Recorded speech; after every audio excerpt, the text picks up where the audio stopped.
তারাবির নামাজ ইমামের পেছনে পুরোটা শেষ করলে, অর্থাৎ ইমাম ৮ রাকাত পড়লে ৮ রাকাত, ২০ রাকাত পড়লে ২০ রাকাত, ১০০ রাকাত পড়লে ১০০ রাকাত, ইমাম যত রাকাত নামাজে পড়ুক না কেন, তার পেছনে পুরো নামাজ শেষ করলে পুরো রাত্রি নামাজ পড়ার সওয়াব পাওয়া যাবে।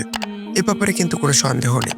ইবাদতের ক্ষেত্রে রাসূল সাল্লাল্লাহু আলাইহি ওয়াসাল্লামের মনোযোগ ছিল সৌন্দর্য ও আন্তরিকতার। তিনি নামাজে লম্বা লম্বা সূরা তেলাওয়াত করতেন এবং রুকু এবং সিজদাতে দীর্ঘ সময় নিয়ে দোয়া করতেন। নামাজে দাঁড়িয়ে সূরা পড়ার সময় জাহান্নামের আয়াত আসলে তিনি তেলাওয়াত থামাতেন। থামিয়ে আল্লাহ সুবহানাহু ওয়া তাআলার কাছে জাহান্নামের আগুন থেকে রেহাই চাইতেন। জান্নাতের আয়াত আসলে আল্লাহর কাছে জান্নাত লাভের জন্য দোয়া করতেন। তার ইবাদতের প্রতিটি উচ্চারণে ছিল আন্তরিকতার, আল্লাহ সুবহানাহু ওয়া তাআলার সাথে ঘনিষ্ঠ সম্পর্ক তৈরির চেষ্টা। আমরা অনেকে ভাবতে পারি আমাদের তো বড় বড় সূরা মুখস্থ নেই, আর যা আছে সেগুলোর মানেও বুঝি না। এ ব্যাপারে কোনো সন্দেহ নেই যে আমাদের উচিত হবে এখন থেকে যেসব সূরা মুখস্থ আছে সেগুলোর শাব্দিক অর্থ নিয়ে পড়াশোনা করা এবং নতুন নতুন সূরা মুখস্থ করা। কিন্তু এই শেষ ১০ রাত্রি যেহেতু চলে এসেছে, আমরা এই সময়টায় রুকু ও সেজদায় বেশি বেশি দোয়া করার মাধ্যমে আমাদের নামাজকে সুন্দর করে তুলতে পারি। বিশেষ করে সিজদা করার সময় বান্দা আল্লাহর তাআলার সবথেকে নিকটে থাকে। এই সময় আমাদের উচিত মন খুলে দোয়া করা। সুবহানা রাব্বিয়াল আলা ৩ বার বলার পর আপনার দুনিয়া ও আখিরাতের যা কিছু প্রয়োজন আল্লাহর কাছে চাইতে থাকুন। আপনি মন খুলে দোয়া করতে পারছেন না, মনটা শক্ত হয়ে গেছে, অসুবিধা নেই। আপনার এই দোয়া না করতে পারার কথাটাই আল্লাহ সুবহানাহু ওয়া তাআলাকে বলুন। তিনি আপনার অন্তর প্রশস্ত করে দেবেন, আপনার জিহ্বা খুলে দেবেন। কখনো কি আপনি ৫ মিনিট, ১০ মিনিট, ১৫ মিনিট ধরে একটা সিজদা করে দেখেছেন? না করে থাকলে এই শেষ ১০ রাত্রির যে চমৎকার সুযোগ আর কি আর হতে পারে?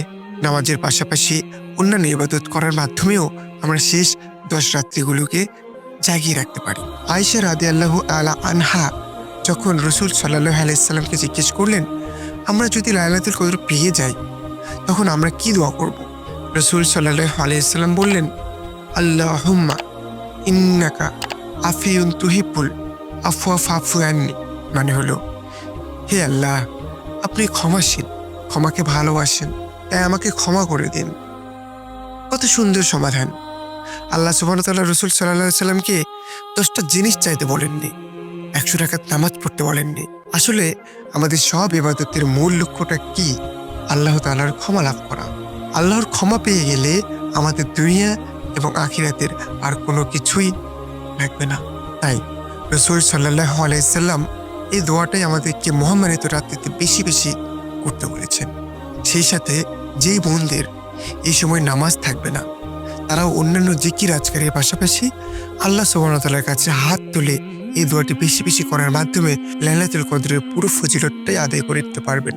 লাইলাতুল কদরের পুরো ফজিলতটাই আদায় করতে পারবেন। শ্রেষ্ঠ এই মাসের শেষ ১০ রাত্রি হলো আপনার ব্যক্তিগত ক্যানভাস। নামাজ, কোরআন তেলাওয়াত, দোয়া, জিকির, সাদেকা, এইসব ইবাদতগুলো হলো আপনার রং। হাজার মাসের চেয়েও উত্তম এই রাতিকে আপনার মনের মতো রং দিয়ে রাঙিয়ে দিন। যদি সারা রাত শুধু নামাজ পড়ে কাটিয়ে দিতে চান তাতেও কোনো বাধা নেই। যদি একটু আধটুকু করে ঘুরে ঘুরে বিভিন্ন ইবাদত করতে চান তাতেও কোনো বাধা নেই। এই রাত জুড়ে গোটা মহাবিশ্বের কানায় কানায় ফেরেশতা দিয়ে ভরে যায়। তারা তাদের রবের ইবাদত করতে থাকে, গুণগান গাইতে থাকে। ১০টি রাত তাদের সাথে যোগ দিন, অনন্তকাল এর প্রতিদান উপভোগ করুন। আল্লাহ সুবহানাহু ওয়া তাআলা আমাদের সবাইকে লাইলাতুল কদর পাওয়ার এবং ইবাদত দিয়ে জাগিয়ে তোলার তৌফিক দান করুন। আমিন।